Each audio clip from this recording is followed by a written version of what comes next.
तर विशाल अग्रवाल आणि सुरेंद्र अग्रवालला 14 दिवसांची न्यायालयीन कोठडी मिळालेली आहे। महत्त्वाची अपडेट येते आता पुणे अपघात प्रकरणातली।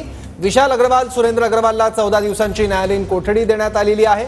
काही वेळापूर्वीच त्यांना न्यायालयात हजर करण्यात आलं होतं आणि त्या दरम्यान आता त्यांना 14 दिवसांची न्यायालयीन कोठडी मिळालेली आहे। विशाल आणि सुरेंद्र अग्रवाल यांच्यावर ड्रायव्हरचं अपहरण केल्याचा आरोप आहे। त्याचबरोबर विशाल अग्रवालवर आणखी काही आरोप सुद्धा आहेत आणि या वेगवेगळ्या कलमांतर्गत त्याच्यावर कारवाई करण्यात आलेली आणि आता विशाल अग्रवाल आणि सुरेंद्र अग्रवाल यांना 14 दिवसांची न्यायालयीन कोठडी सुनावण्यात आली। अग्रवाल पिता पुत्रांच्या अडचणी वाढताना दिसतात।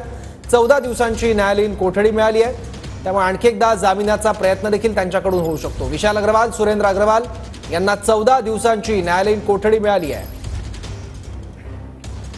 आणखी माहिती घेऊ आपले प्रतिनिधी कृष्णा सोनारवाडकर आता आपल्यासोबत आहे। कृष्णा, सौरभ, आपण पाहतोय की अल्पवयीन आरोपीकडून झालेल्या अपघात प्रकरणामध्ये आता विशाल अग्रवाल आणि सुरेंद्र अग्रवाल जे अल्पवयीन आरोपीचे वडील आणि आजोबा आहेत त्यांना न्यायालयीन कोठडी झालेली आहे दुसऱ्या केसमध्ये। म्हणजे ड्रायव्हरचं अपहरण करून त्याला घरामध्ये कोंडून ठेवल्याचं हे प्रकरण होतं आणि यामध्ये त्यांना 14 दिवसांची न्यायालयीन कोठडी झालेली आहे। मात्र पुणे शाखेकडून आता तिसऱ्या गुन्ह्यात विशाल अग्रवाल यांना अटक केली जाणार आहे। तिसरा गुन्हा म्हणजे अल्पवयीन आरोपीचं ज्यावेळी रक्ताचे नमुने ससून रुग्णालयामध्ये घेण्यात आलेले होते त्यावेळी डॉक्टरांवरती दबाव टाकून ती फेरफार करण्याचं जे काही प्रकरण होतं ज्यामध्ये 3 ससूनमधल्या 2 डॉक्टरांना आणि एका कर्मचाऱ्याला अटक झालेली आहे।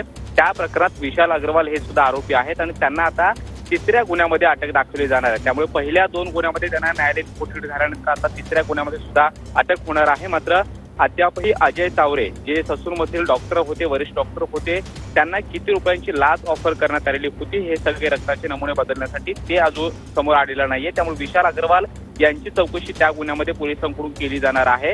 हा सगळा तपास आपण पाहतोय जवळपास 12-13 दिवस झालेले आहेत। वेगवेगळे खुलासे या सगळ्या प्रकरणामध्ये होत आहेत आणि आता 14 दिवसांची न्यायालयीन कोठडी या दुसऱ्या केसमध्ये दोन्ही अग्रवाल पिता पुत्रांना झालेली आहे। त्यामुळे आता तिसऱ्या गुन्ह्यामध्ये विशाल अग्रवाल यांचा ताबा घेण्यासाठी गुन्हे शाखेकडून थोड्याच वेळामध्ये कोर्टामध्ये अर्ज केला जाईल आणि त्यांचा ताबा घेऊन त्यांना अटक दाखवली जाईल। ठीक आहे कृष्णा, धन्यवाद या माहितीबद्दल।